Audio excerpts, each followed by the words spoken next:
What's going on, guys? Welcome to the Fantasy Addiction Network. Today we are breaking down the top XFL running backs, looking at a fantasy football rankings breakdown of the top 8 running backs in the XFL. Let's get going right away. Alright guys, so we are still a day away from final roster cut downs, and that'll probably shape up a little bit of how we see the back end of things, but I'm trying to rank the top 8 fantasy running backs for you guys going into the XFL 2020 season. So we'll begin right away with number 8. We're looking at, now this one's a little controversial, but Justin Stockton for the New York Guardians. I have him here above Tim Cook. Justin Stockton is a 24-year-old undrafted guy out of Texas Tech. He comes in about 5'9", around 200 pounds, and is overall very quick and athletic. Definitely less of a bruiser back like we see with Tim Cook. In college, he averaged 6 yards per carry and over 20 receptions per year, so he definitely has the ability to be a well-rounded back in the XFL. Now, Cook and Stockton were teammates in the AAF as well. Through 5 games, Cook had 275 yards on 4.91 yards per carry and 2 receptions, whereas Stockton had 233 yards, but had a higher yards per carry at 5.42 and had 6 receptions. These guys also were playing second fiddle to Jerrell Presley, who is on the DC Defenders in this league, so we didn't necessarily see what these guys would do at the top of their timeshare. But overall, I do think that both players will be involved, but I have Stockton with a greater value just because he's going to be more involved in the passing game, and considering some of the rule changes here that weren't present in the AAF, I do think that pass-catching running backs are going to be far more valuable in this league. Further, the quarterback situation in New York is going to be more friendly towards running backs who can catch the ball. Matt McGloin likes to stay close to the line of scrimmage with his throws, and I think that will bode well for Justin Stockton, not so much Tim Cook. Like I said, it is more of, I'm expecting more of like a dink and dunk type offense with Matt McGloin. So I think that Justin Stockton is the better fit in this offense, and that's why I have him at number 8. Alright, jumping over to number 7, we have Andre Williams for the Houston Roughnecks. Now, Andre Williams had over 2,000 rush yards in his senior season in Boston College, and is an upper echelon of athletic combine freaks that really never got a chance in the NFL. He is 27 now, so he's still in his prime, but he has been away from constant play for a few years now. But I do believe he is the most well-rounded back on that team that is basically built with a lot more bruiser running backs to complement the 4 wide receiver sets that they're going to be running. There's not really any other running back on the team right now that's exciting me from a athletic prospect, and we haven't heard too much buzz one way or another about any other running back. So I do believe that if there is a running back that is going to succeed in this offense, it should be Andre Williams, and you can get him pretty cheap right now. So I think that it makes perfect sense for him to be the lead back and someone that you can build your roster around. That's why I have him at number 7. Alright, at number 6 we have our other controversial pick. We have Quinton Flowers for the Tampa Bay Vipers. Now, a lot of people have Devian Smith higher than Quinton Flowers. This is going to be a similar situation to Justin Stockton and Tim Cook, in just that I don't anticipate that bruiser backs are going to be nearly as valuable in this league that heavily promotes passing and a lot of high flying and big plays on through the air, not on the ground. So we'll see how that ends up panning out. I don't want to say that Tim Cook and Devion Smith types won't have any value in this league. I just think that pass catching backs will carry more.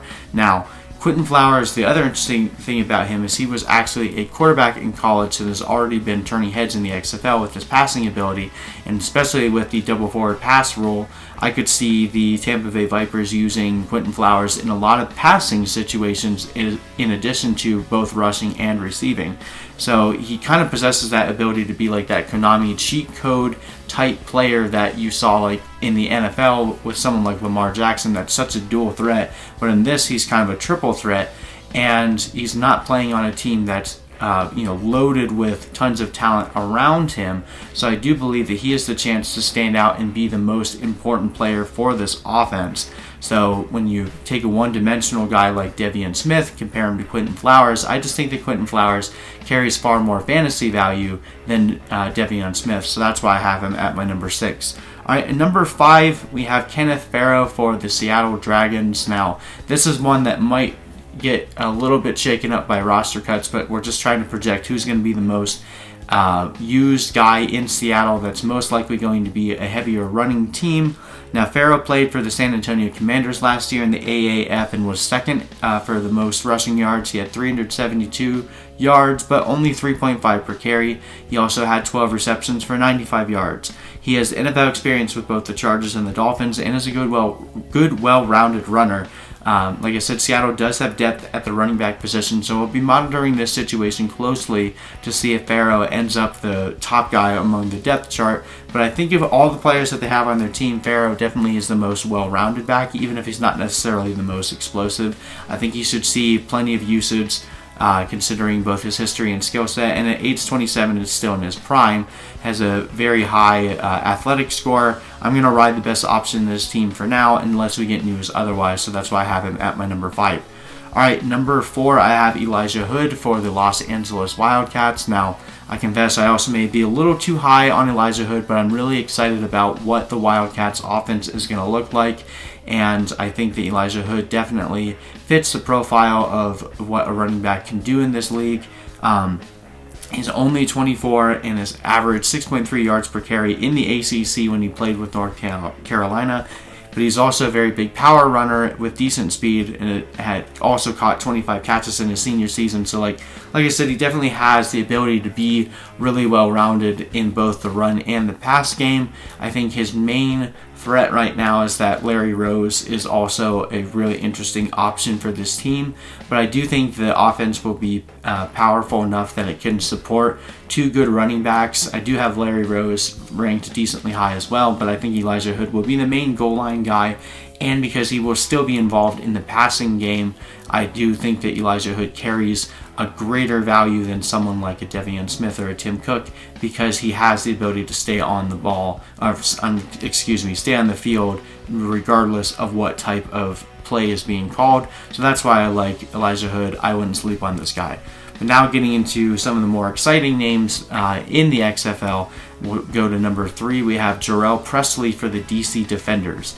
So Jerrell Presley was actually the rushing leader for the AAF. We mentioned he played alongside Tim Cook and Justin Stockton in the AAF, but still led the league for rushing yards. He was an undrafted rookie running back out of New Mexico and is 27, but he has an upper 10th percentile Spark X score, a college yards per carry of 7.8, and a sub 4.5 40 time in the combine. He showed his athleticism in the AAF last year that he hasn't really lost a lot of that juice that he had coming out of college. The only real downside to Jerrell Presley right now is the fact that he's having to play alongside Donnell Pumphrey, who also possesses freak athleticism and is really good in the backfield for catching the ball. So that could potentially limit Jerrell Presley's upside, but Jerrell Presley is a good receiver in his own right. So very similar to Elijah Hood, he does have a competent backup and a second running back that will most likely spell him on a lot of plays, but he's not going to be taken out in every passing situation because he's also a good receiver himself. And considering that the Defenders have one of the best, if not the best, offensive teams in the XFL, I think Jerrell Presley will get plenty of opportunities to score and should be one of the most efficient and high floor running backs that we see in the XFL. That's why I have him at number 3. Alright, at my number 2, I have Cameron Artis-Payne for the Dallas Renegades. Now, Cameron Artis-Payne was the backup in Carolina in the NFL for quite some time, so he's an NFL experienced back, playing again on one of the better teams, Dallas, DC. Those are all teams that you associate with really good offenses in the XFL, and he doesn't really have a true comparable running back on the team. They're still trying to figure out roster cuts. There's a few names that are, sneaking around out there. But overall, I think Cameron Artis-Payne is the clear lead back in this system. He'll be the closest thing to a workhorse back that we should see in the XFL, with the exception of the guy ahead of him at number 1. But his well-rounded rushing and catching ability with the Renegades should prevent the Renegades from wanting to take him off the field often. So I do believe that Cameron Artis-Payne will see some of the most touches that we'll see from a running back, which volume creates opportunity for the running back position in fantasy football, which is why I have Cameron Artis-Payne as my number 2. And then for my number 1, if you haven't figured it out by now, it's Christine Michael for the St. Louis Battlehawks. Pretty similar situation here to Cameron Artis-Payne. NFL experience, only Christine Michael has definitely carried a stigma around him for a while of a lot of people have been truthers on him in the NFL. He finally had an opportunity in 2016 when he had a 5-game stretch of looking incredible playing for the Seahawks, and he always finds a way to get hurt. So I do think probably his biggest downside is his injury history.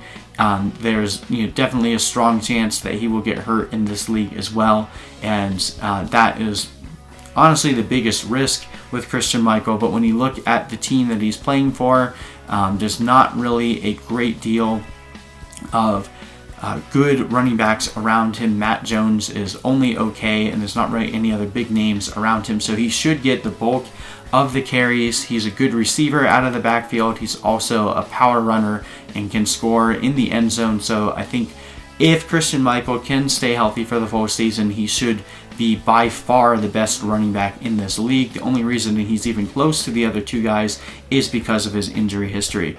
And then we also got some more news yesterday that Jordan Ta'amu might end up being the starter in St. Louis, which would bode very well for Christine Michael, because running quarterbacks typically help boost the running back on the team, because it makes it a lot harder for defenses to know who to cover and how to guard. So I think Christine Michael is being set up for tremendous success in this league, and that's why I have him at my number 1.